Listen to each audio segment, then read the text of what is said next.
Hello and welcome to the Ballcard Show, the esports podcast. For the Esports Collector, I'm Jason Otero. I'm Gary LeMaster.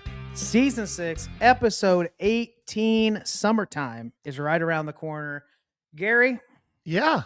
I never know what kind of glasses you're going to be wearing any given episode. Well, to be frank, most of the time I try not to, but no joke, over the last couple of weeks, my eyes just feel like they're getting worse and worse on the regular. So anytime I need to look at something that's within 2 to 2.5 feet of my face, I kind of need the greeters on.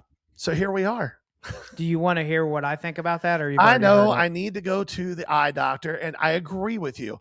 I'm just such an instant gratification person. The idea of scheduling an appointment that's not going to take place for 6 months pisses me off. There was one episode we did recently where you had some readers on. These things. Yeah, I know which one you're talking about. These telescopes go. You could see the future. Yeah, put those on real quick. Right here. I can't without taking my headphones off. Put them over top. Give the people what they want. Give us one of these. One of those, Oh, here we go, guys. Here it comes. Zoom it out slowly. Oh, my God. That was exactly what I wanted. You'll see it later in edit. It was fantastic. It was fantastic. All right, enough being a 6-year-old here. Let's get serious, guys. Because if there's anything we've learned this week after joining Clever Cuban, is that everything is serious, nothing deserves context, and we should all be enraged just because. All the time. All the time. Yeah. Mad all the time. If you missed it, we joined Alex on the Hobby Handbook with SCN, and one of the things we were talking about was Topps Chrome and how expensive things are, and he had somebody write in a question asking, essentially, hey, is this becoming not fun? Is the hobby getting so expensive that there's no way to enjoy it? It just really seems like we can't. And the greater context that was obviously clipped up into a nice sizzly reel was, I said, go touch grass. And what I mean by that is, I'm just going to go on my diatribe here, Gary. I'm just going to get on. Let's get this energy rolling right away. I'm going to be a little more specific about the hobby negativity crowd because I think maybe I wasn't clear enough on it. So first off, to answer the question, touch grass, what I mean by all that is the people saying there's no way to enjoy the hobby. It's all going to zero. Everything sucks. I don't see them at shows. I don't see them building value boxes. I don't see them collecting sets. I don't see them PCing players. Now, are there some that do? Yes, but in large majority, let me explain to all of you what has happened. There is now a huge wave of people that engage on social media that were introduced to this hobby in the last 3 years. Some of these guys came in from Sneaker World, crypto, Pokemon, all kinds of other collectible spaces that provided some level of liquidity. And for a little bit, it was as simple as go to Target, go to Walmart, get the box, flip it. Go to Target, go to Walmart, rip it. Even the base rookies are worth X, Y, and Z. But what began to happen is some of the market started to correct and people could no longer get these boxes because scalpers were wiping them in. We had license stuff going on, all this chaos. Sure, that makes perfect sense. So what did you do? You listened to somebody that gave you bad advice. They told you better ROI on repacks. Hey, that's why you get in breaks, because you don't have to buy the whole box. And you believed it because it was on social media and somebody had a lot of followers, right? So you went and ripped it and you opened it and you did the breaks and you did the repacks and you've been chasing. And the best analogy I can give for some of you is that you decided at the age of 24 that you deserve to have a brand new Corvette. And no, you don't have the money down. And no, you don't have the income for it. But that particular dealership was offering a special. 84 months and you get a rebate. And they told you, make sure you just trade that car in with the right mileage because you'll be sure to have some equity on it. Well, here we are, bro. Ding, ding, click, clock. The time is up. And you have been purchasing so terribly and building a strategy around this hobby that was never going to make sense in the first place. But because you and your bros at the Corvette Club on Saturday morning all wanted to sit around and look at this beautiful car that still had 76 months of payments you never were going to make, now it all sucks. Now it's all, but you know what else? There's a group of people that learned early on, hey, that's a waste of money. That's not a game I can afford to play. I'm going to drive my Honda Accord. It's paid off. It gets good mileage. It's safe. Good crash test ratings. I'm going to go buy some singles. I'm going to pay attention to what happens to the market a month after the release. I'm not going to keep doing a bunch of breaks. I'm not doing high volatility repacks if I can't afford it. And those people seem to be saying, yeah, that wax is expensive, but I still enjoy the hobby. I still like these players. I know other human beings that collect in person. I've met them face to face. So that's what touch grass means.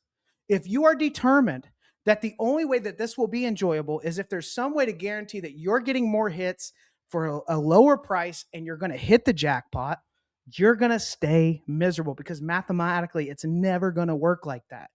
If you think I'm saying just be more rich and don't be poor, once again, you haven't listened to any context built around this at all. Nope. There are ways to enjoy it. It is not a lesser experience. And the counter arguments we kept hearing is, well, all the fun is in opening wax. Well, then go open wax. Well, it's too expensive, $1,200 a box. Then go buy retail. Oh, I can't hit anything out of that. So what's it about? You wanted to game the system. The system's gaming you. And you don't have the common sense to take your chips and cash out because you're convinced the next one's a blackjack. Well, and I think that to build on what you were saying, the couple of things that I found to be wild after that clip hit and kind of exploded a little bit. First, the number of people on social media that watch 3 to 4 seconds of a 60-second clip, then in their mind invent what the rest of the clip must be about and then respond to that is wild. It's wild. Secondly, there are a few of you who I guess don't live in a world of nuance or context or anything, because Jason said, go touch grass. And there were at least 8 or 10 comments from people that were like, I walk every day. Yeah, I ride a bike. I'm 38 and I still skateboard at the skate park.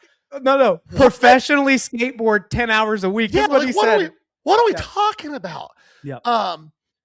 The number of you who said, we're not saying we need $75 hobby boxes, or the number of people who were like, I can't believe you guys are defending the price of hobby boxes. We didn't do any of those things. And also tell us you've just now met us for the first time. If you think that we are rose-colored glasses in the space, our whole freaking brand has been making the corporates feel uncomfortable and making the lazy hobbyists feel uncomfortable too. Yeah, it's like that's who we've always been. We spent almost all of an episode 2 or 3 weeks ago talking about how broken the price of wax is and the ways that the manufacturer could fix it if they wanted to. Trust me when I say we all get that there are frustrations within this space. Right. And they're really, really real frustrations. Yep. I get just as frustrated with scalpers as anybody else does, especially on the retail side of things. I get just as frustrated if I go to the grocery store to pick up something for my wife and I hit the cart aisle and it looks like Sarajevo in 1987. Like I get it. So, but saying that we or other people who create content are trying to defend X, Y, and Z, you're not paying attention to what's actually being said. What's happening is you see people on your phone or on your computer screen or on your TV, and you just assume that they are all cut from the same mold, right? That everybody is getting the hookup from Fanatics or Arena Club or wherever, and everybody's out to get you. Yep. When we say touch grass, what we're trying to say is get that crap out of your head and go experience the hobby in all of the myriad ways you can. There were multiple people commenting that were like, you know what? I got back into this and I just make retail rainbows of my favorite players as a kid. Your favorite players. Now, if your favorite players just happen to be Patrick Mahomes and Cristiano Ronaldo and Lionel Messi and Mickey Mantle, okay. You picked an expensive PC. Or what's really probably happening is you don't actually PC those things. You're just buying them hoping they go up in value. Right. That was my point when I said people want $75 hobby boxes, but they still want $10,000 hits. Clearly, it is an extreme example of the content that we are catching on a regular basis, which most people are able to comprehend, but not everybody. But listen, obviously, that topic is going to be a soft spot for so many. So, Gary, let's just clear the record here. Do you think hobby wax is too expensive right now for the average consumer? Absolutely. Oh, I do too, Gary. Yeah. Hey, Gary, do you think that repacks offer a better ROI than wax? Yeah, actually. Okay. Gary, do you do either of those things No, very often? very rarely. I will, just because of what we do for a living, I will rip a retail blaster or mega of the new releases that interest me.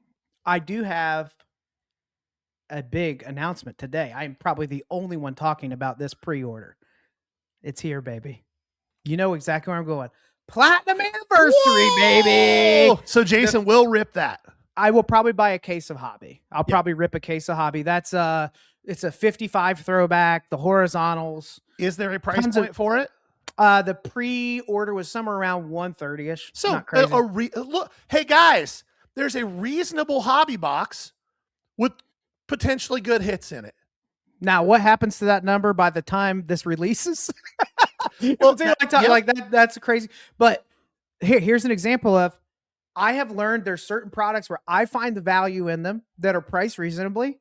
And so I don't go try to scratch that itch with Bowman Draft Jumbo. I don't go try to scratch that itch with Cosmic Basketball. I know better. And there's nothing that screams I'm brand new to this space and I'm just listening to one person's opinion more than people that are saying it's impossible to enjoy the hobby with wax prices the way they are. That is, I'm doing scratch offs and I'm down big. And I'm mad the about language, it. yes, there are. Now, should it be fixed? Do I think wax prices are going to adjust down? This is the one that is unpopular. I do understand why you would disagree. I do think you will, because this is basic supply and demand. And I think brand new Topps Chrome football, brand new Topps Chrome basketball, there's an excitement with that. But let's not forget, like, it's likely that, let's fast forward a year from now, same amount of releases are coming out. Is everybody losing their mind about every licensed Top Chrome release in the future? Probably not quite the same. Probably not quite as iconic and not as much of a moment in time in the space, right, for it to be released. They're going to adjust it to the demand. Now, I understand false scarcity, funneling a certain amount to breakers to get an instant return. There are things that can be corrected, but I do think that hobby prices will come down in the next couple of years. And you can say I'm crazy, and it might be because a lot of you that hate this leave. That might be what it takes. Those of you that are determined the only way to enjoy this is by being able to rip hobby at whatever you think, which you ask 10 people, they're going to give you a different number. What's fair, right? If you think that's the only achievable outcome, it might take a wave of people leaving before Fanatics or whoever realizes, hey, we got to adjust down because the demand's not where it was at $1,200 for this product, right? Yeah. So I think it'll be interesting to see how it plays out, but yeah. Well, the hobby, this space has existed in a world of cycles for decades. Yeah. And it's always, as somebody who's been around for a long time in the space, Keith, I think, is the same way. We know what these cycles look like, so we don't get as up or down about the things that are happening, because it's literally just history. Well, we know what's happening. but if all of your enjoyment or stake in the hobby was a result of what you hit in opening packs, you should be panicked. Well, yeah, but if all the joy, hot take, and I bet this will end up in a clip. This better be hot, dude. This better be hot. You're announcing If the only joy that you get out of the hobby is ripping packs, you're not a collector. You're just buying scratch-off tickets. And here's why I say that. I'm willing to bet large amounts of money. Y'all take him up on this. That the vast majority of you who rip lots of product do not keep your base. Do not care about it. It either gets thrown in the trash can or donated to Goodwill or wherever else. And when you do hit a big hit, you're selling it. Yeah. Like, and there's nothing wrong with that. But if that's your approach to wax, then let's not pretend that this is about the nostalgia of just the kids finding my Mike Schmidt card, his 12th year card in 1987 when I was a kid, and jumping up and down with my friends. No. Like, that's not real life for 99 out of 100 collectors. Well, you're going to hear from the 1% on this, because they do I'm keep cool their stuff with that 1%. Yeah. But And that's awesome. But the vast majority of people do not. They just don't. They throw it in a 2-row and they wheel it around shows and go to every dealer. Do you buy bulk at 10 cents a card? Nope. Yeah. The narrative that this should all be, how should I put this? At the end of the day, we're talking about cardboard pictures of men. Practice. And if people are going to spend a lot of money on it, right? This is kind of such a silly thing, right?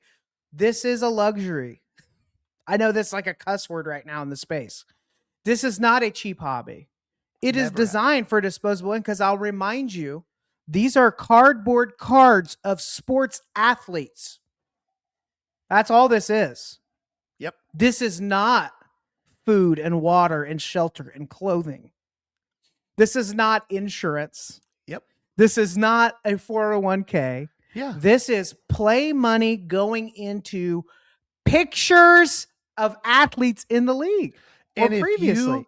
If you are using dollars that you don't have, that aren't your disposable income on this space, and this is something you don't hear me often give Jeff Wilson props, but I will for this, because for a while now, he has said almost every time this subject comes up, if you're ripping a box, if you're getting into a break, it better be the entertainment dollars that you have planned for your life. Yes. Not an investment, not hoping that you're going to get something big so you can pay rent this month. If you're using dollars that you don't have to rip wax in the hopes that you hit something big to get you out of a hole, you got a problem. That's not what this space is. We were talking to some friends of ours, and one of them expressed a lot of concern with the show scene going forward because of where gas prices are and all that type of stuff. And I will say to you all what I said. Let me give before it, because I can tell it is perfectly fine to say, hey, things are too expensive right now. Yes, 100%. Gas is a lot. Grocery, like Gary and I'll remind you, because we had comments of people thinking that we have some type of a hookup because we're that we're rich because we're on your TV screen. Hey, it was a few years back. Gary and I were both in garages, 120 degrees, winding springs to pay our bills. And coming home covered in grease and cuts and And I make less now than I did then. Yes. Okay. Yes. And it's not by a little bit. I make less now than I did then. But the point that I was getting ready to make was this. There's no question that the state of the economy, the state of inflation, the state of the cost of necessities is having a pretty large impact on a pretty good sized chunk of our population. Right. And there's nothing that anybody should say to downplay that reality. Right. But for the people who are in this space, if the extra $40 that it cost you to put in your gas tank this week means that you can't buy cards this week, then you shouldn't buy cards this week. So just take a week off. Yeah. For most of the people, not most, but for a lot of the people in this space, that extra $40 in their gas tank this week is an annoyance. It doesn't have any real effect on their life. And that's not me. It's not pretentious. It's not pretentious. We've got to, I said this a year ago, and I haven't said it since. Jason made fun of me for using the word. We have an economy that is bifurcating. It's going up for a portion of people that are near the top, and it's going down for a lot of people. And just like in the 30s when the economy went to hell, in 2008 when the economy went to hell, people didn't stop spending money on their hobbies. The people with more spent more, and the people with less spent less. Right. It's okay to say, hey, I still love sports cards, but things are tight right now. I can't buy anything right now. I'm going to live vicariously through other people. I'm going to watch a break. I'm going to go with $10 to my show and see what I can find in a value box. There are ways you can do this that don't involve ripping product. Yeah. Jason and I are proof of that. We barely rip anything. I think I've ripped 6, maybe 8 boxes this year. That's more than me. More than half of those are like late 90s, early 2000s wax. Yeah. Though. Yep. That's like $100 to $200. Where if I don't hit anything, I love looking at every one of these cards. And if I hit a cool refractor, maybe it pays for the box or more. But the volatility is way less, much lower on a lot of that type of stuff. But I think what happens though, Gary, we're kind of landing on this conversation longer than we expected, but I think what happens there is people hear what you just said and they say, so you're just telling us things should stay the way they are. So you're saying just accept status quo in the hobby. So you're saying by what you're saying of like, go find a way to enjoy it, that just deal with it and wax prices are okay, that you're okay with all the repacks, that you're okay with all the breaking, that you're okay with, and it's like, it gets put in this big ball of wax. And I can say like, no, I am not saying that. I am saying, because I'm not going to buy a $1,200 hobby box of Topps Chrome, and I've already established that that's not how I want to spend my money, I have some funding, less than $1,200, to spend on things that I enjoy. Yeah. I'm going to spend money on things. This should not be hard to understand here, but I can say that wax prices are too high and enjoy singles. And I can say that I don't love to tell people that get started in the space to go do a bunch of breaks. And I can sit and watch a 5 case break of a new product and eat popcorn and enjoy the crap out of it. Yeah. Because I'm seeing what's happening. Or I can say, I know I'm going to lose, but I want to have a team in this and I want to enjoy it because I'm being entertained for the next 2 hours. Yeah. All those things can be true at the same time. And I can say that I'm too old to tilt at windmills, right? Like, there is a 2% chance that Michael Rubin has any clue who we are. And there is a 0% chance that Michael Rubin cares what we have to say about the state of his company and how they choose to price things. So I choose to live in the reality of where I'm at and do what I can with the platform that we have to affect change in ways that are realistic. You know how we can better affect change for the things that you guys are screaming about? Stop buying wax, start buying singles. That'll make a much bigger deal than me ranting and raving about how bad Fanatics is and how much I hate their guts. And like, that isn't going to solve anything. But if I can encourage more of you to say, hey, instead of spending $80 on that mega box that you're going to probably get $6 worth of stuff back out of, go to your local show this weekend and spend $80 supporting the dealers that are traveling around bringing you inventory. That sounded a little shilly. No, I don't. I'm not talking about it. How many people are coming to just our shows? Like, I know, but I'm saying like that's like go out, support your local breaker. Support. That's not what I mean. Go and buy the things you can. If you want to rip some packs, every single local card show that you go to that's more than 40 tables, you're going to be able to find really cool packs from when you were a kid for 50 cents or $1 or $2. And you know what's crazy? Some of them you still might be able to hit $20, $30, $40 cards out of. Not enough. Enough. Go buy 10 packs of 1990 score baseball and see if you can find that Bo Jackson black and white card that's worth $20. Like, go do that if you want to rip packs. But what I really think it is it's not that you just want to rip packs. See, now I'm a little torn the more I hear it, because your argument sounds a lot more generational than it does economical. It sounds a lot more like, because here's the reality. The people that are freaking out over the content that we're putting out with these clips aren't people that can't wait to go chase that bow. That sounds boring as can be to them. So, that's to my next point. They don't actually just want to rip packs. No, I'm saying you're wrong. Let me finish my thought. I was responding to you. I think you're wrong. I think that they see you line up 10 people and you show them a pack of the score and there's a bow in it, or you find 10 other ultra modern packs where there's a hit in each of those. 9 out of 10 people are going to say that shiny stuff is way cooler. Oh, I like 9 out of 10. Yep. So trying to make someone that's new to the space live off of nostalgia that doesn't mean anything to them hold on. I think that there is a lane that everything they're consuming is new product, new product, new product, new product. You're saying the same thing I am. Go to a show and experience the single side of this, which can be good. But I'm not so convinced it's just the scratch off. I think it's a big part of it. I think there are people delusional that are in the chat saying, well, this is the but I do think there's a lot of people that say, oh, that looks really cool. That downtown looks different from everything else in the packs. Then why aren't they just ripping 2026 Topps flagship by the pack for $5 a pack? They probably are. The people that are complaining, 2026 moved pretty, like flagship moved pretty good this year. It did, but people were complaining about it being $200 a box. Yeah. Like my point is that if all you're wanting to do is rip packs, and that's your whole point of your argument, is that you just want to rip packs and you want to do it affordably. That's your entire thing. You can. Yes. Yeah. The problem is you want to rip the really, really good stuff cheap. That doesn't work for the overall ecosystem. And it never has. It never has. Devil's advocate here, though.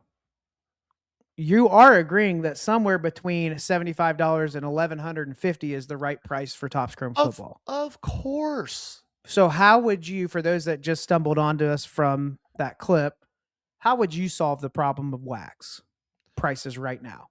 Tomorrow, Gary's in charge. Yep. And priority number one is let's find whatever we think is reasonable for the wax prices to retain some collectors that may be on the way out and to entice people to consider this as something that's a little more viable for them instead of just doing singles at shows. Yep. I answered this a couple weeks ago in a similarly phrased question, but like you said, for people who just stumbled in here this week, one, manufacturers need to be manufacturers. The end. So that's what does that mean? What does that mean? Fanatics owns Topps. Topps manufactures baseball cards. Their profit comes just like any other wholesaling manufacturer by selling the product to a distributor or directly to a middleman, an LCS or wherever else. They don't have multiple waves that they hold back so that they can make more money on it when the value goes up or whatever else. They just put it out. And that's how this industry worked for 55 years until about 5 or 6 years ago. Second thing, and this is, I think, the one that will never, ever happen and why it'll keep some of these things from coming to fruition. Instead of the over 50% of the entire SKU run on hobby products going to breakers, it goes to LCSs. Third thing, make it a mandated thing for your direct accounts to do what Rob at Burbank did on hobby products.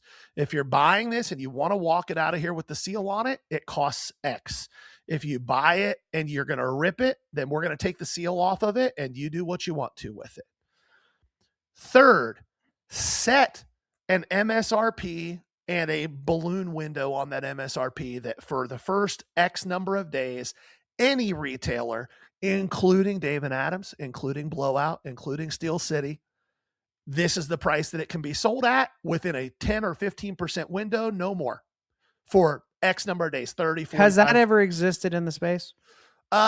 No, but it didn't need to exist until breaking became a major thing, right? Which was probably 6 or 7 years ago. That's where this gets hung up for me. When I think about it is, how are you going to do that to breakers? If that's still the lion's share of the product being purchased. So now it's at an LCS and it's more affordable.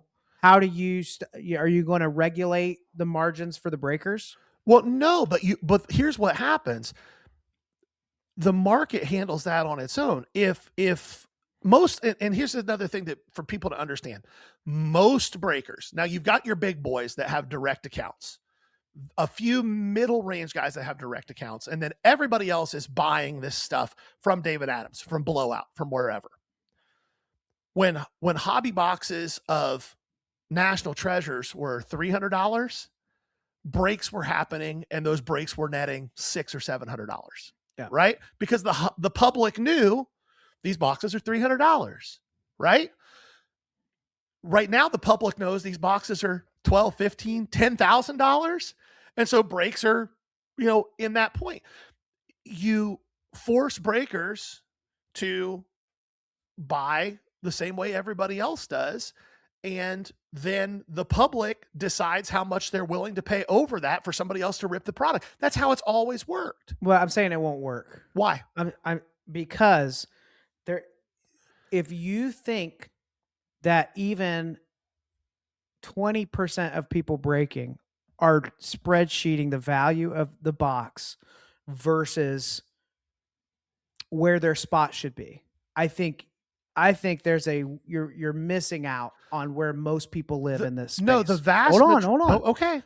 I think what happens the moment you do that is you have huge mixers where they throw in bigger products, where the possibility of this big hit, it doesn't matter. It will go from the price of wax to the value of the product hits. That's where the thinking will go because of the gambling component involved in breaking, which we understand. We're not demonizing it. We do breaks from time to time. We understand, like, hey, there's a risk involved. If you know what you're doing and you can afford to do that, go nuts. Do the vast majority of breaks occur with fixed pricing, pick your team spots, or do the vast majority of breaks start with auctions that start at $1 and then they're run on a random wheel spin? Which one is it? If you think that $1 start is making things more equitable for consumers, I think, and I could be incorrect here, but I lived in this world prior to COVID. If the price of the product, the price of the product and the price that spots go for in breaks is directly correlated. That's my point. To some degree, yes. To a pretty large degree. And if you watch the increase in prices in product over the last 5 or 6 years, and you look at the increase in the average sale spot in breaks over the last 5 or 6 years, it's a pretty parallel line. What I'm trying to say is, if you implemented this, so obviously this is a bunch of hypotheticals, right? Sure. But if something like this was implemented, then the breakers just do more mixers. They don't all do the same 2-case break of brand new product that everybody's measuring against a competitor. I'm telling you, a lot of people in these breaks are just saying, does this feel in the ballpark of what I want to pay for this team? And their only filter for that is what hit could come out of this product. They're measuring off of the potential hit, not the value of the wax. I think it's a little bit where of that. This plan falls apart. As much as I would love for your plan to work, it doesn't account for, okay, if we're doing this with the LCS, how would we somehow create that situation for breakers? The value of the hit is also in direct correlation with the cost of the product from a percentage standpoint. Always has been, always will be. Why is a hit out of a $10,000 box that has the same print run worth more than a hit out of a $2,000 box that has the same print run? I'm about to destroy your argument with one word and an argument you've made many times over. Okay. Downtown. Cheap product. Not as rare as people thought they were at first. Still holds super liquid position. What's the average downtown worth? Right now, it's down a little bit. Well, in but general, for a long time, what 350 to 450, somewhere in there. Yeah, 3 to 450. What was the average price of a Donruss hobby box? Oh, geez, during that period of time. About Which period of time? About seven in the last 4 years. Okay. The average price is about $700. 6 to 8, yeah. So roughly 50% value on the average monster hit versus the cost of the product, right? Gary, if you think this is how people are making their financial decisions, I'm not telling you that that's how people are making their financial decisions. Your solution is expecting people to do this before they enter a break. I'm saying that no. I'm saying what I'm saying is very simply that correlation has been pretty consistent across the board for a very long period of time. I'm not saying people are making those mental calculations. I'm saying that it's just kind of a feel thing that has always happened. If I hit a downtown and it's worth $350 and I buy this box at $700, I'm going to get 50% of my money. I guess back. let me then concede this point. I'm not saying that this is a zero-sum game, that it's all or nothing with that. What I am saying is you're putting this solution you're proposing puts checks and balances everywhere except breaking, where the lion's share of those products are funneling. But the thing is that would change here is that the majority of the products that are getting broken, and because if you take the 6, 7, 8, 10 biggest breakers, and then you take everybody else Everybody else is probably 60% of that market, and those big ones are like 40% of that market, right? So there's more of these other people. If breakers are paying less for the product and the general public knows that the breakers are if I know that a breaker is paying way less for the product, am I going to actively continue to give them triple the margin that they've had? I would say the answer is no for most people. I think that you would see spots that go for $200 right now start going for $75. If the prices were a third of what they are. The gambling component just makes that argument so different. Only if the value of the hit stays where it is when the boxes are $1,200, which it wouldn't. I mean, the biggest shift in this market in the last I just don't think it's a magic pill. I don't know that it's a magic pill. You asked me what I would do to fix it. I'm just saying I think what I would do to fix it. I liked it up till that problem that I don't think we have an answer to here. I think that the market has always had a pretty direct correlation between the cost of wax and the value of the hits out of the product. The last 5 years has been so volatile, the data would laugh at you. I disagree. Okay. I disagree completely. Okay. So when these panini breakers in COVID were buying hobby product at what cost? How did that? So I guess let me back up. You think that the solutions that you're suggesting when secondary markets hit will cause all of those to settle at a much lower point? I'm saying that the reason that secondary markets go so wild off the rip is because, one, there is no functional MSRP on hobby products at all from the manufacturer. Secondly, the manufacturers are not providing enough of the product for the end consumer to have easy access to it. The product is being gate kept.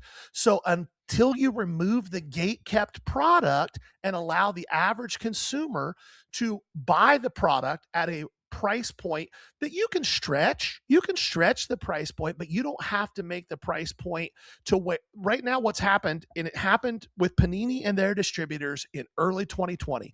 There was a cognizant and intentional decision made to transfer the potential ROI from the consumer to the manufacturer. The manufacturer said, we realize the market says that you should probably get a 50 to 60% ROI.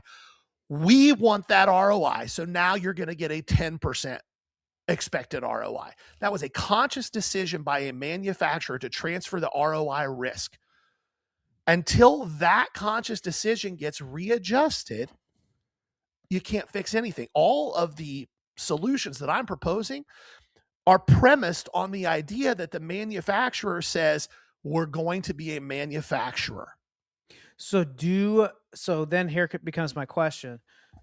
You're talking about not funneling on release day at the original cost at release day to breakers. I'm saying that you aren't funneling over half of the print run SKU to breakers, period. What percentage? Ballpark. 10 to 15%. I also think 30 to 35% reduction in the volume going to breakers on release day. Yep. And I would say a 40 to 50% reduction going to Steel City and Blowout and Dave and Adams. Yeah. And a doubling of what you're giving to your LCSs in your local communities, where this hobby has to be healthy for its long-term viability. Completely agree with everything that you're saying about the LCS, that viability, developing the collector, nothing there. Again, devil's advocate is where I'm coming from. If I'm Fanatics, everything we're talking about makes sense until you try to figure out what to do with breaking. On release day, less is going out. This is in front of fewer eyes. Let's lay this. Let me make this as simple as possible. And you're going to disagree with me. Hold on. Let me finish my thought. Okay. I've given you a couple minutes here and there. I do think that Fanatics would say breaking is the way that we are offering that reasonable price point on release day. You don't want to spend $1,200 on a box? Cool. 70 on this team, 200, whatever. Is Fanatics breaking, or are they selling it to people who then have full control over the pricing? But I thought it was directly correlated to the release price. It is if the manufacturer is the manufacturer. This is where the disconnect has happened in this hobby. Fanatics to not have all these different channels is what you're saying? Or No, not to work with Fanatics each other? doesn't need these channels. Fanatics, listen, this is the same argument as if I buy something. I hope they're having fun. Guys, by the way, I do this to Gary all the time. If I buy something from someone, the minute that I give them money for it, their concern for what I do with it should be zero. They should have no concern with what I do for it with that once I buy it, right? Why do you think that? What do you mean, why do I think that? Once I have handed you cash for something and it is now mine, I can do whatever the hell I please with it. Sure. I can sell it to somebody else. Okay, that's why. So I'm telling you that you're across industries all over the world. That's not how it works. My realtor sends me a text once every 4 months to see how we're doing. If we have any, I buy a car, I'm getting letters they are concerned with what's happening once you purchase it. They want to touch every dollar that could be. Where are you getting your oil changes? Where are you getting your brakes done? Why do they offer those specials? Absolutely. They want to. They do that everywhere. What? Hey, thanks for coming here to celebrate your anniversary at this nice restaurant. Here's a gift certificate to come back for dessert one day. Why do they care? They already made the transaction because they want more money because they're a business, bro. Sure. No question there. What's the difference? What is the one functional difference between the scenarios that you just laid out in our space? Go ahead. Competition. Don't roll your eyes. It's competition. That is the difference. You're pivoting so hard here. No, I'm not. Yeah, you are. You absolutely are. This is a pivot. No, This is the pivot, moving goalposts and forcing me to answer questions. You made it sound like this was some, how in the world would they even think about what matters after the transaction? Of course they care about the life cycle. Of course they care about the. Of course they do. In a world where you don't have complete and total vertical integration by one company across an entire industry, the competition becomes about how do we be the best at what we do, which is manufacturing. It's why when we had 6 different card companies with licenses, we saw all the coolest types of cards you're ever going to see in your life. Right, the innovation, the competition. Because they had to compete against each other to be the best at what they do. Yep. Now we have 1 or 2 companies who don't have to compete with anybody, so they don't have to be good at anything, and they can bleed an entire segment dry. For a while, yeah. Yes, that's the point. So one would think that if we are trying to fix the problem, we start with the root cause. I just don't like your solution. That's what I'm arguing with. My solution is to say we are a manufacturer. Everything up to breaking makes sense. I'm repeating myself, obviously, but everything up to how that impacts the breaker. And where you and I disagree is I think I have more faith in the general person in this hobby to not be a dumbass than you do. That's one way of putting it. If we know that a breaker is paying $300 for the box, why would we pay them $12,000 a box? And Fanatics is probably saying we got a bunch of dumbasses offering solutions that aren't thought through when we have the lion's share of our entire market of wax moving and getting immediate feedback within 2 weeks and breaks. And your solution is somehow we hamper the financial engine that's driving the pace of all this. And you're saying, yes, to the detriment of the possibility of collectors down the road. We must. But it's not a turnkey solution. I'm saying what you were talking about would not be a simple correction to the market. And the part that guys, I think I'm a little more in between, but I obviously am way more in your camp on singles is people love breaking.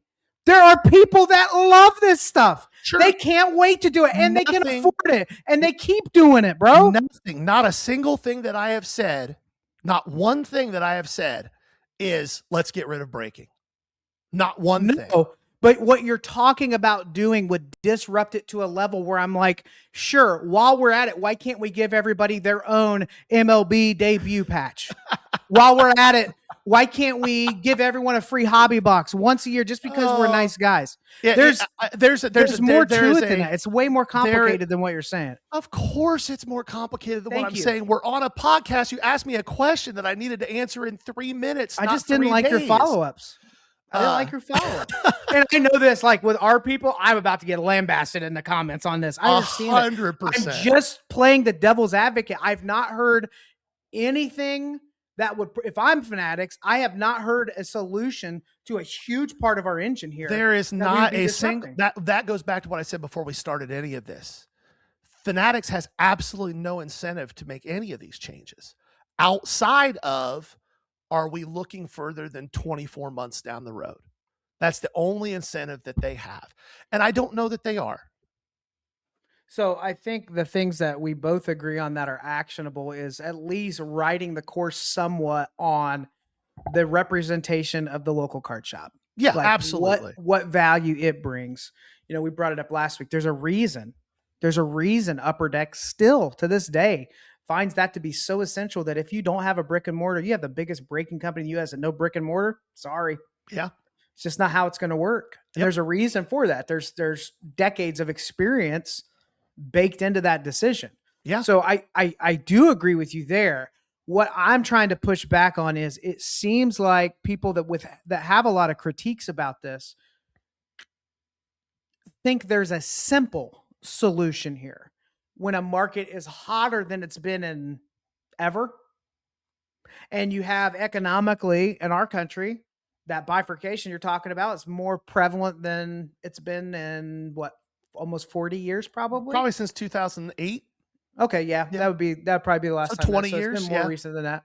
So you have all of those factors at play. What I'm arguing is there's not like a reset button on breaking and repack and the sync. Like it is a moving target. So yes, I agree that it's got to be somewhere between these two, but I don't agree that it's as simple as just telling the breakers, hey, this is going to be different now. Well, I think there's a lot more involved than that. And I think it would also have a negative impact to do that as aggressively as you're saying, in my opinion. I think it would make the market a lot more fragile. I think in the short term it might. I think though that at the end of the day, Fanatics has created a very interwoven system of multiple stakeholders that Fanatics has no control over. We only can control what we can control. Fanatics doesn't have the ability outside of saying you no longer have a direct account to tell a breaker how or what to do. It's a separate company. They don't own them. They have. I've got some oceanfront property in Arizona. If you believe that. Well, I'm saying that they can control by saying, "Hey, you don't have this allocation anymore." Sure. Or, that's how they can control it. But Fanatics doesn't own Backyard Breaks. Fanatics doesn't own Leighton. They own the platform that those people break on. They could take the platform away from them. They could do X, Y, and Z. What I'm saying is that if the concern is, and I think we agree, the concern is that the cost of wax is getting out of whack in relation to the average consumer within the hobby. Right. If we agree with that, then we have to start with solutions that address that. Mm-hmm. If we agree that the ability for, and breaking in general being one of the drivers of that wax cost, along with no MSRPs and the vast majority of the rest of the product going to 3 major distributors, even though they're not distributors, they're retailers. If we can agree that those 2 things are driving that cost, then we have to start with addressing those 2 things. We can't just go, well, it's just the way it is. So we got to figure out that the only other solution is to print 7 times more product. Saying that is great, but fleshing out the solution and the steps to get there is a lot harder. That's the point I'm trying to make. You and I are catching that as well. Hobby negativity, where people throw out a cliche, and when you ask the question, so how would you go about doing this? They definitely don't formalize. Yeah. Or you ask a question about like, so how would that work with X, Y, or Z? And they're lost because I thought we all just agreed to hate the same thing together. Right. Yeah. So that's the point I'm trying to make and pushing back on this. I've got to be okay that I'm 40 and there's a huge section of people that walk shows on the weekend that love getting into breaks too. and they buy singles. Sure. They enjoy seeing a brand new product right off the rip. They know they are spending more than they will probably get back, and they want to play. And that element concerns a lot of people more than they want to admit. I know you're not bothered by that, but you have this thing that is clearly becoming a key piece of that engine. And what you're talking about would be so disruptive. It would concern me that it's actually doable. I don't think you could do it like flipping a switch. Sure. I don't think you do it by just saying, "Hey, tomorrow this is what we do." But I do think that you could, if you're Fanatics, say, "Hey, Steel City, David Adams, whoever, over the next 6 to 8 months, we're going to start introducing soft MSRPs. But by the end of the next calendar year, we're going to be having MSRPs that are in place for 60 days after a release of a product, and you get a 15% window." I think you can tell the major braking companies that you're handing out hundreds of cases of product to, "Hey guys, over the next 12 months, we're going to see a quarterly 10 to 15% reduction in what you're getting. And that's going to be reallocated to our LCS partners." I think if you soft land these types of changes, the impact to the market would be negligible, and the overall health of the hobby would get better. Because if you are out there and you think that the structural foundation of this space can be brakes and all that, and that's what's going to keep the hobby healthy for the long term, I'm not going to sit here and just blatantly say you are wrong. I'm going to say I disagree with you vociferously. And here's where I'm going to lean in on that, if that's okay. Sure. I agree with everything you're saying, but I do think the same people saying what you are the ones that are also saying, I just want Topps to be a manufacturer. Well, now you want them to preserve the hobby for 25, 30 years. Obviously, that's in their best interest. But what do you want, people? Do you want Fanatics to solve all the problems, or you just want them back in their lane producing cards? Because if they get their job producing cards, it'll solve a lot of the problems. Okay. If I'm a manufacturer and my job is to produce cards and just sell them, why in the world would I do anything to breaking?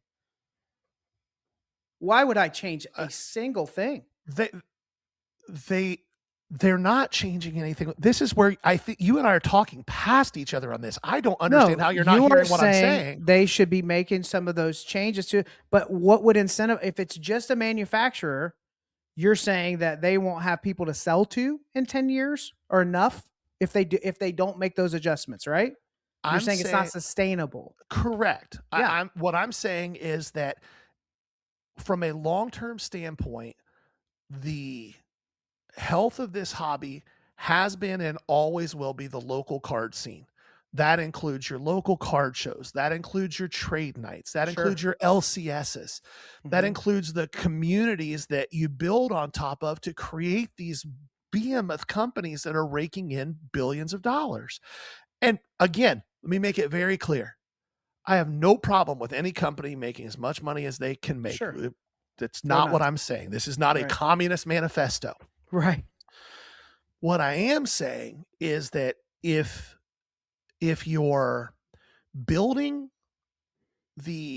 and like it or not, when you become a de facto, I don't want to use the M word, but when you become the de facto vertical integration system for an entire space, you do end up having to take on some of the responsibility of being the caretaker of that space.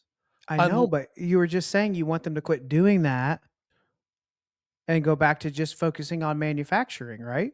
No, what I'm saying is that I don't believe that they are in any way, shape, or form currently trying to be a caretaker of the space. I think that they are currently trying to extract to the maximum degree possible without collapsing the space. So you are hoping in the situation we are in that they will be more than a manufacturer right now, because here we are. Because this is where we are. So if this is where we are, you want them to care about all that other stuff too. I want them to address the root problems that are detrimental to the hobby, because unfortunately there are only two ways for that to be addressed. One is for the hobby to completely collapse, and then you and we go back to fixing garage doors, right? Or Right. two, they decide that their focus needs to be on growing the base of collectors, not showing the biggest hits and driving as much revenue as possible every second of every day. Like that's my entire point. We can, and again, if Fanatics wasn't at their industry conference, if Topps at their industry conference wasn't saying things out loud like, yeah, we recognize this is a problem and we want to try to solve it, and then not doing anything to solve it, it'd be different. If they were coming out and saying, hey, guess what? Sorry, guys. We bought these licenses. We spent a lot of money on them, and you're going to pay for it. If they were just saying that, hey, I would disagree, but at least I wouldn't feel like they were blowing smoke up our rears.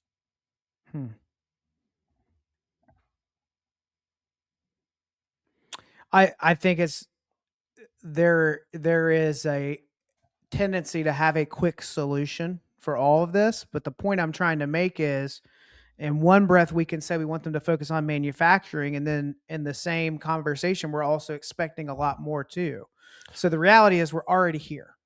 All the big three are here, and my kind of thing is like, so what's the point? Where do we go from here? I do agree that a focus on the LCS, having enough, whatever that is, it may never be what it was. I'm not saying it has to be at a, at the all-time high. It may be less. It may be harder. It may be, if you're a manufacturer and somebody only orders half of your products, sure, I would give more to the people wanting to spend money. That's how it should work, right? But I just don't think it's as simple, and I'm not trying to be patronizing when I say that. I think a lot of people reach for a real quick solution on this. This is complicated. There's a lot of moving parts. The only thing that you said recently I argue with is, I do think that Fanatics believes that breaking is a key piece of developing new people that are in the space spending money on cards. I do think it's a super heavy part of that on purpose. I think that it is too, but I think that the question that isn't being asked is, are those new people going to stay? Or is our goal just to constantly churn new people? Yeah, I'm worried about that too. I think if there's no, and at the end of the day, it's like, I'm hoping that this is a conversation with Fanatics, but what are we doing to develop collectors, not just consumers, right? Yep. And there are business models out there of people who just depend on like one sale, right? Yep. You just come up with your squatty potty and you're set. Just keep cranking that out and evangelize the squatty potty. And if enough people do, so I know that I've come across a lot more of a devil's advocate here. And I think it's a little bit intentional. Part of it's just poke the bear and get some of the good stuff out of you, Gary, there when you're breaking it down. But I do think there's a big piece of this where it's like, there's no perfect, easy, what you say, light switch solution. Yeah, no, there's not. But it feels like, and I'm going to be very clear. It's just what it feels like. It doesn't feel like there's being an effort made to address these things. And I think that's the concern. It's the same thing as I've heard a few people talk about it recently, like people, and Keith talked about it a couple weeks ago. People think that the EQL price is MSRP. Mm-hmm.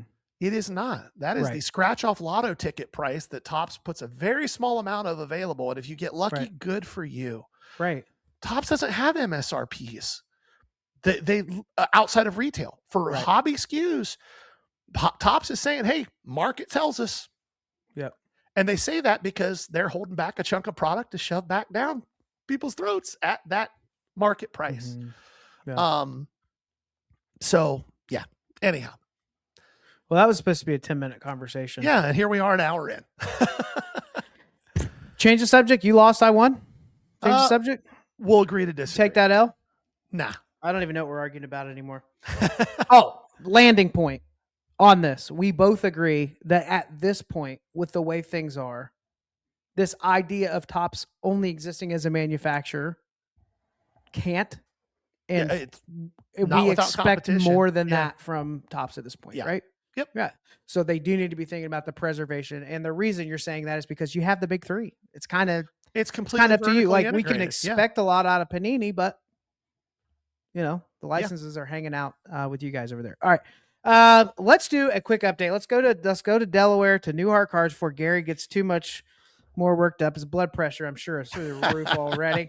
Head up to Neuhart Cards. Keith, what's going on?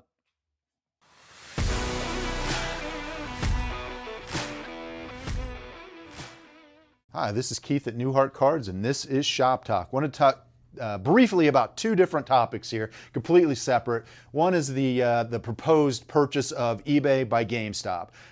If you don't know, before I opened a shop 15 years ago, for 15 years I was a stockbroker. So that was kind of my sweet spot. So to kind of give you an idea, GameStop is a $14 billion company. eBay is a $55 billion company.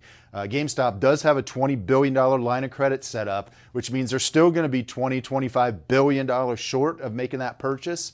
So what they're going to have to do is they're going to incur a lot of debt. I don't think that's something eBay's current investors, current shareholders are going to approve. So again, I think this is smoke and mirrors. I think GameStop is onto something. They're going to find something, but I don't think it's going to be eBay. Second, you all know me. I am not a corporate shill. If Fanatics or Topps is doing something wrong, I will point it out. I'm going to talk about something they're doing really well, and I think that's with retail product. The last couple of weeks in the shop, collectors have pulled two $5,000 cards and a $2,000 card yesterday. That's something Panini just could not provide, right? So they could not provide those multi-$1,000 hits in retail. That's what Topps has been doing well. So instead of buying a $900 or $700 hobby box, take a chance on a blaster or a mega box. If you find them, I think you have a pretty decent shot at hitting something good. So this has been Keith at Neuhart Cards, and this has been Shop Talk. All right, so you heard there from Keith. First off, we're going to jump into it here in a second briefly, is Keith's not so sure that GameStop can buy eBay just because of, math. Yeah. And then giving props to the retail stuff. Now, Keith has had a few big retail hits out of Topps Chrome Football. I have been hearing that more from LCSs, from people that grabbed random hangers and all that stuff. Now, obviously, it's super popular, so a bunch is getting opened, but it does seem like Fanatics has made a concerted effort to allow those hits to live in the retail stuff too. Good thing or bad thing, Gary? A good thing. And to be frank, Topps has always done a pretty good job of having retail product have good hits in it. It doesn't have the same odds, right?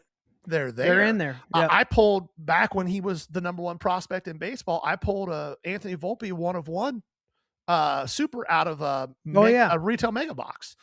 So they've always done a pretty good job of that. To the GameStop side of things, and I'll try to be as brief as I can here with this because we've already gone heavy on this episode. Yeah. Keith's 100% right. The math doesn't math there. And to be frank, if I was a shareholder in GameStop, after the round of interviews that their CEO did this week with both MSNBC and CNBC, I would not have a lot of faith in that company. This dude came across as a frat boy that lucked into a job that he is not equipped for. He was asked some very simple questions. The biggest one being, your company is worth about $20 billion in total market cap, every share you have. You have a letter from a bank saying that they'll highly consider financing another $20 billion. Pretty big loan, by the way. Not pretty that it's big locked loan. in, but just that they'll highly consider it. That still leaves you $16 billion short of eBay's market cap. Where does that other $16 billion come from? And his answer over and over again was, well, the details are on our website. It's half cash, half stock. Yes, but half cash and all of your stock is still a third short. It's just 16 though. It's still not a big number. Short. So it didn't inspire confidence. This is not something I would be too worried about. However, I do think it is important to understand why GameStop sees this as a potentially really positive thing. Sure. Most of GameStop's business is not video games, guys. It's collectibles. Most people download their video games now. People aren't buying physical video games outside of the retro stuff, which most people consider collectibles. So Which there was a window though, Gary. Whenever was. they first started doing the download only versions, I always bought the disc because I got a little bit back later. I Yeah. learned early on, Yeah. at least have something to turn in. So Yeah. they can offer you $2. You know? So most of their business is collectibles. Most of eBay's business is collectibles, and sports cards were a huge portion of that. GameStop's partnership with PSA and their grading, as well as the Power Packs product, has been a huge driver of revenue for them. So for them, they see that marriage as being something that makes a lot of sense. I just don't see a functional economic model where it actually happens. Right. I mean, the CEO's job is to drive up buzz, right? To Sure. get that market. Well, cap it up, drove up eBay's value, but GameStop's value went down. I saw this that. week, It was like so, 10%. Yeah. It was a painful one. A lot of people were moving in the red this week, though. Yeah. I've noticed that as well. We got a little nugget. I always forget because it's not every single week, but I'm super excited about this. JT Triple Crown 24, which, by the way, he just dropped a video of him getting an Ozzy Osbourne autograph And Make a sure you John Quincy Adams autograph. Yeah. Some crazy stuff. So Triple Crown 24 on YouTube. Go check out JT. But here we have a fresh segment of Out of the Box. If you ask anybody who has value boxes at a show, especially multiple value boxes, how often they go through their own boxes, most of them will probably tell you rarely, if ever. And because of that, you're going to find some opportunities of hot players. I love this time of the year, especially for baseball. If you're watching on YouTube right now, you'll see on your screen that I picked up these 12 Jose Fernandez first Bowman Chrome autos. He hit 2 home runs in his MLB debut. The team that he did it against is none of your concern, don't ask. But he is someone who's been off to a pretty good start to his major league career. And these were all in a $3 box. I'm going to assume that this is the first time this box has been gone through in a while. And guess what? I picked them all up. I already sold the first one on eBay for $60 after fees. I netted $51.11, which paid for all of those cards and probably 1 or 2 Fiji waters if I really wanted to. So it just goes to show that people aren't always checking their boxes. And just because a player has gotten hot recently doesn't mean that they're already pulled out. Chances are you might be able to find something of a guy who's taken off within the past month or so, especially around the start of the season. All right. Thanks, JT. As always, we appreciate you and the nuggets of wisdom that you bring. Jason said it earlier. Make sure you're following his stuff. Yeah. He's also reignited his podcast, his weekly podcast. So make sure you're checking that out too, just for really good perspective and a really deep dive into the way a reseller and dealer's brain functions as they're looking at deals. Yep. All right, let me give a rundown of the next few shows we have coming up. Yes, please. Oh, What did we forget? forgot to announce that we're interviewing Jeff Wilson. Oh, that's a big deal. Yeah, we should probably talk about that. We won the bet. Yes, we did. Beckett's sports submissions are down from where they were in November. Almost As we 20%. Predicted that there would not be quite the movement that has been publicized. We're still hopeful. We wanted that, but Jeff agreed, and he said, hey, a bet's a bet. So that will be recorded next week. So keep an eye out. I'm sure we'll have some teasers and fun stuff. That unfiltered interview. If you want to ask Jeff Wilson a question, we'll be looking through and filtering through several questions from the audience, people who have been wanting to ask Jeff a question. So hop on our Discord. If you're not on there, the Ballcard Show. And there's a FAQ or general ask or something like that. Just post a couple questions in for Jeff, and hopefully we'll have one out of the Discord that we can ask him for you guys. That is appropriate for an interview now. So if you go too hard in the paint, it probably won't be read.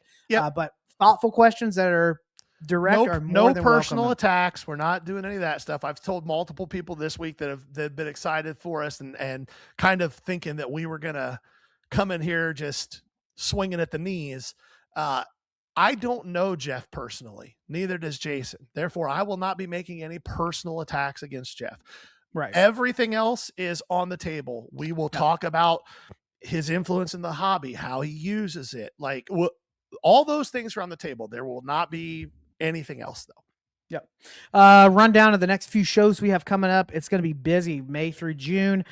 This weekend we're in Xenia, Ohio, Greene County Fairgrounds. Good size show there. Following week, Eastgate in Cincinnati. Mall show becoming one of our favorites. Locally, the week after that, Shipshewana, Indiana. Really fun one there. That's what, the 22nd and 23rd. Yep. Week after that, Gary will be in Chillicothe at the Southern Ohio Sports Spectacular. Is that the right title? Yes, sir. Wow. Good guess. I saw something and I was like, am I saying the wrong name? But that's the right one. Week after that, Midwest Monster in Indianapolis. 2-day. Gary and I will be out there. Week after that, Nashville, Tennessee. Gary and I will be out for that 3-day show. And then the 27th of June, we have the Convention Center Columbus Card Fest. Big show. Gauntlet. Yeah. So we were going to talk about it a little bit more. Maybe we will next week, but we've got a lot of sourcing to do. I get nervous when I see that many back-to-back 2- and 3-day shows because for us, it's like, again, we're paying ourselves. So you're scooping off the top and then recycling. You have to really buy a lot. So it will be interesting. We will keep you up to date on how that's going, challenges that we're running into. As always, Whatnot, Wednesdays, Fridays, Sunday. Gary, are you doing a solo show this Sunday? Yeah, it's going to be at our normal time, 6:30 on Sunday, but it'll just be me this time. Oh, 6:30. No, sorry, we have 6:30, and it'll just be me this time around. But it'll still be a lot of really cool stuff. It won't be all 90s and 2000 stuff. I'm actually trying to put together a pretty banger show. So okay, be sure to check that out. Bookmarks, we're doing giveaways on that stuff too, so be sure to give that a follow. Anything else here, Gary? No, I think that we covered it in the 50 minutes we spent on a subject we plan to spend 15 minutes on. Yeah. Well, I had to win, so I'm glad I did that. I think all right, this has been the Ballcard Show, the sports podcast for the sports collector. Bye now. Peace.